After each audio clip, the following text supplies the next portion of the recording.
Being a cancer specialist and being a tobacco cessation specialist, this is the topic which is very close to my heart. I am a head and neck cancer, and I daily deal with so many patients with the cancers of the oral cavity, that is a mouth cancer. Mouth cancer also includes not just a buccal mucosa but also tongue cancer, the palatal cancers, the cancers going to the tonsil, not just tonsil, the base of the tongue, and it is also going into the food pipe. Now, tobacco has got nicotine and other 65 WHO certified carcinogens. This will be metabolized in the liver. Once these chemicals get metabolized, they will form a DNA adducts.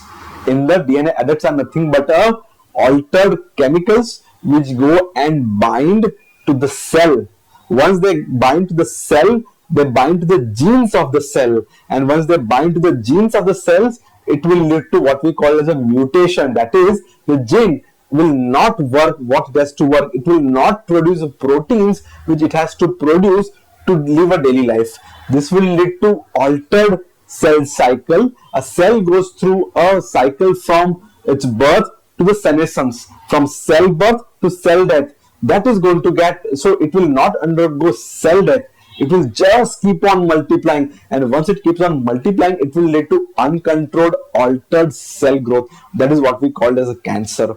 So wherever the tobacco comes in contact with the mucosa or the skin of the oral cavity of the mouth, it will lead to carcinogenesis. It will lead to cancer, process of cancer formation. So you will have a cancer formation because of tobacco and its carcinogens wherever it comes in contact. So most commonly it is a tongue, it is a space beneath the tongue, that is a gutter between the tongue and the jaw. It will form a cancer between the jaw and the gutter, formed in the gutter between the jaw and the mucosa of the cheek.